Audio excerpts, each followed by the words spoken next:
Olá, queridos, bom dia, bom dia, bom dia, bom dia. Que a graça e a paz do Senhor Jesus sejam sobre a sua vida, sobre a sua casa, sobre a sua família, em nome de Jesus. Estamos chegando para mais uma live, estamos chegando para mais um devocional.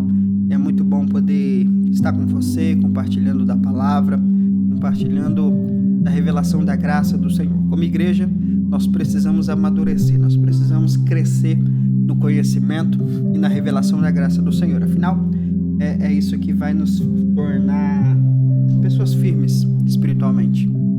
Aprendemos no último domingo e desde algumas semanas nós temos aprendido sobre a importância de termos a revelação correta. Quando nós cremos corretamente, nós agimos corretamente, nós temos resultados corretos.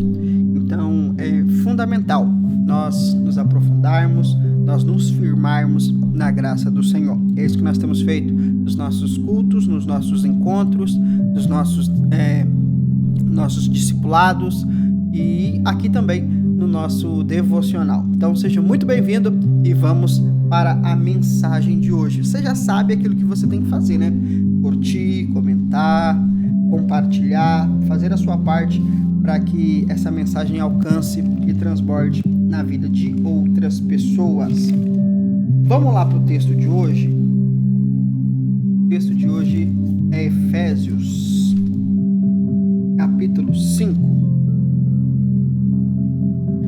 Efésios, capítulo 5, eu quero ler com você a partir do versículo 15. Efésios 5, versículo 15, diz o seguinte a palavra: Portanto, estais atentos para que o vosso procedimento não seja semelhante aos insensatos, mas andai em sabedoria, aproveitando bem cada oportunidade, porque os dias são maus. Portanto, não sejais faltos de juízo, mas buscai compreender qual é a vontade do Senhor. E não vos embriagueis com vinho que leva à devassidão, mas deixai-vos encher pelo Espírito, falando entre vós com salmos, hinos e cânticos espirituais, cantando e louvando-o de coração ao Senhor, e cotidianamente dando graças por tudo a Deus, o Pai, em nome de nosso Senhor Jesus Cristo, sujeitando-vos uns aos outros no temor de Cristo. Como eu disse para você, o livro de Efésios ele fala a respeito de nós sermos, ou seja, da nossa identidade, de nós vivermos a partir dessa identidade e de como permanecermos nessa identidade. O texto que nós acabamos de ler fala sobre viver. E ele vai falar para nós sobre como nós devemos nos comportar a partir do momento que nós assumimos a nossa nova identidade em Cristo. Como que nós devemos buscar essa vida, como que nós devemos viver a nossa vida. E ele fala para nós aqui a respeito de nós vivermos uma vida superior, diferente dos insensatos, diferentes daqueles que não conhecem a Deus, mas vivendo em sabedoria e buscando compreender qual é a vontade do Senhor. O que Paulo está mostrando para nós aqui é que a nossa vida em Cristo não é sobre fazer o que é certo ou sobre fazer o que é errado. Não é sobre buscar viver sobre um livro de regras, onde o meu objetivo é sobre não pecar, não fazer isso, não aquilo outro.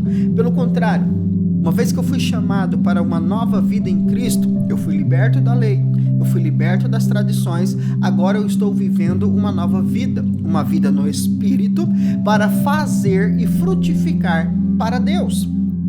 Então, uma vez que eu nasci de novo, eu preciso viver com sabedoria. Eu preciso viver buscando a sabedoria, aproveitando cada oportunidade. Para quê? Para cumprir o meu propósito, para viver a vontade de Deus.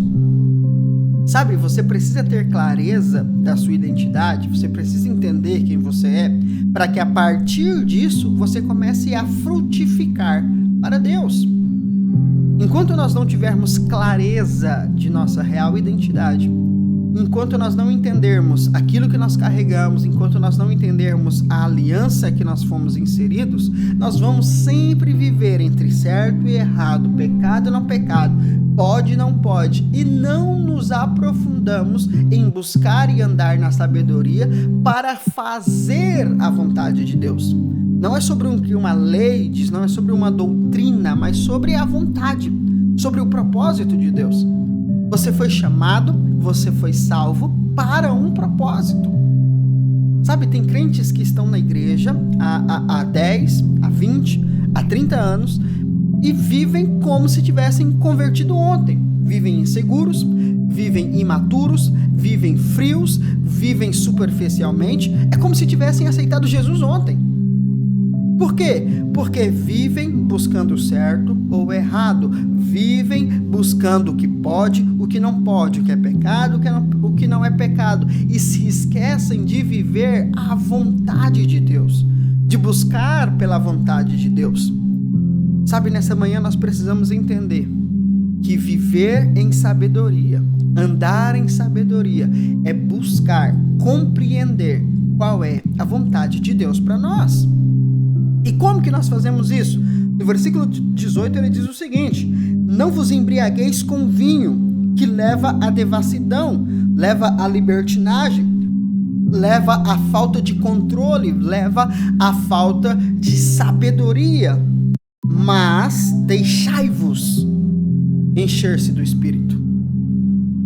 Paulo está falando o seguinte: olha, viver uma vida sem propósito é viver embriagado. Viver uma vida pelas necessidades é viver embriagado. Por quê? Porque quando você se embriaga com uma bebida alcoólica, você perde os sentidos, você perde o controle, ou seja, você está vivendo pelos instintos. Você está ali, mas você não está ali, entende? Paulo está dizendo o seguinte: isso não é sabedoria. Isso não é sabedoria, nós precisamos ter autocontrole, nós precisamos ter domínio próprio e nós precisamos decidir viver a vontade de Deus. Então eu preciso me decidir, por isso que ele diz aqui, ó, deixai-vos, permitam-se, decidam-se, não perder o controle para o mundo, não perder o controle para as circunstâncias, não perder o controle para a lei, mas permitam-se ser cheios do Espírito, conduzidos pelo Espírito para vocês viverem a vontade de Deus. Então Paulo diz, olha, não busque para perder o controle, não viva uma vida de ilusão, não viva uma vida de anestesias emocionais. Decidam-se ser cheios do Espírito. Ah, irmão, um crente cheio do Espírito, ele não quer saber o que é certo ou o que é errado. Ele não quer saber o que é pecado ou o que não é pecado. Ele quer saber de fazer a vontade de Deus. Você fala, não, mas quando eu não peco, eu estou fazendo a vontade de Deus. Não necessariamente. Tem gente que vive a vida inteira, que vai viver a vida inteira, buscando uma vida de santidade, buscando viver uma vida sem pecado e nunca vai descobrir qual é o propósito de Deus para a vida dele.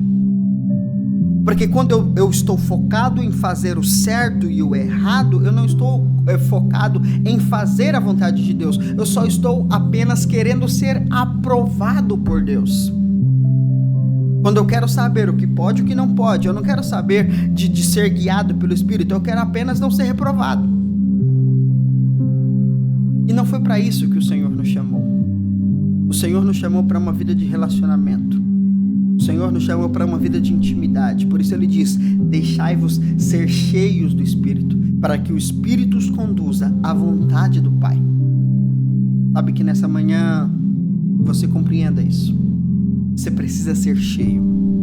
E o Espírito Santo ele não vai vir e vai te invadir e vai tomar você. Não, você precisa deixar.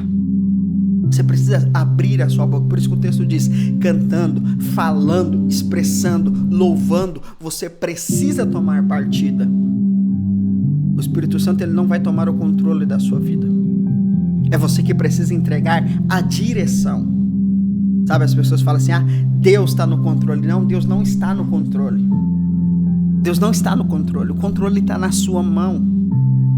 Sabe, se Deus estivesse no controle de todas as coisas estariam perfeitas. Não estaria o caos que está.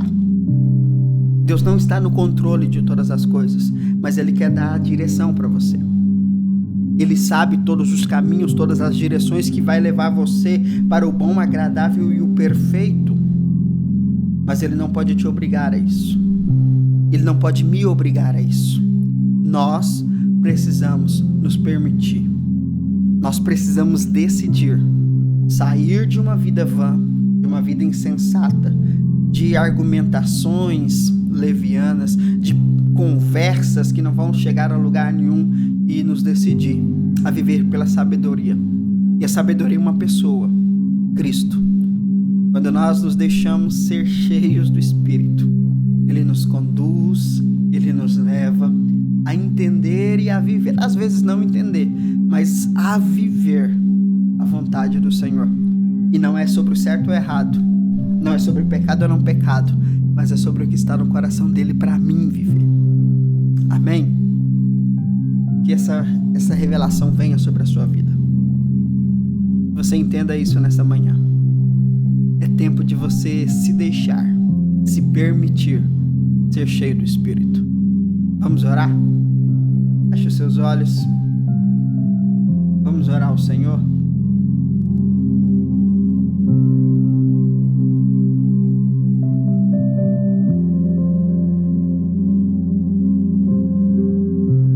Obrigado, Jesus. Obrigado pela Tua palavra.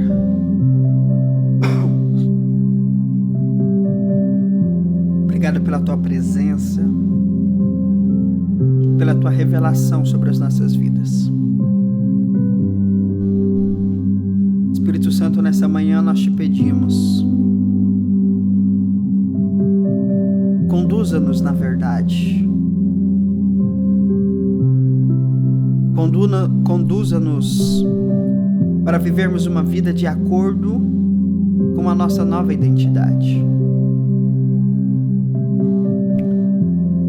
Não é sobre fazer, não é sobre se esforçar, mas é sobre fluir. É sobre uma nova natureza correndo dentro de nós. Espírito Santo, nos ajude a abrir mão da insensatez. Nos ajude a abrir mão do legalismo. Pai, nos ajude a tomarmos a decisão por sermos guiados pelo Espírito. A um lugar de maturidade, de intimidade, de crescimento, de revelação, de profundidade, Senhor. Encha-nos do Teu Espírito. Encha-nos do Teu Espírito, Senhor. Nós precisamos. Uma igreja cheia do Espírito é uma igreja poderosa. Uma igreja cheia do Espírito é uma igreja que toca, que marca uma sociedade. Espírito Santo, nós precisamos ser cheios do Espírito para vivermos e cumprirmos aquilo que o Senhor tem estabelecido no nosso coração. Enche-nos, Senhor. Enche-nos, Senhor. Enche-nos, Espírito Santo, para que nós possamos a cada dia desfrutar do melhor do Senhor. Eu oro por isso, Pai. Enche-nos. Enche-nos, Espírito Santo. Enche-nos a cada dia. A cada manhã, enche-nos do Teu Espírito. Renova as nossas forças, renova a nossa fé. Enche-nos, Espírito Santo. Que esse seja o nosso clamor. Que essa seja a nossa busca. Que a cada dia possamos nos dedicar a sermos cheios, a transbordarmos do Teu Espírito, do Teu fluir, da Tua unção sobre as nossas vidas. Em nome de Jesus. Amém? Que essa seja a sua oração todas as manhãs. Enche-me, Senhor. Eu permito que o Senhor me encha. Eu permito que o teu Espírito me encha. É isso que nós precisamos fazer. O Senhor, Ele não vai invadir a nossa vida. O texto diz: permita-se, deixe-se ser cheio do Espírito. Que você pegue essa mensagem e você possa trilhar um caminho de sabedoria, buscando fazer a vontade de Deus, sendo cheio e conduzido pelo Espírito. Deus te abençoe. Um excelente dia. A gente se encontra amanhã a partir das 5h15 da manhã e vai ser top demais. Tá bom? Deus te abençoe. Até lá. Não esquece de compartilhar. Ajuda a gente a alcançar mais pessoas. Muita gente precisa receber essa mensagem e você é o canal que Deus quer usar para levar essa mensagem até essa pessoa. Faça a sua parte e até amanhã. Paz.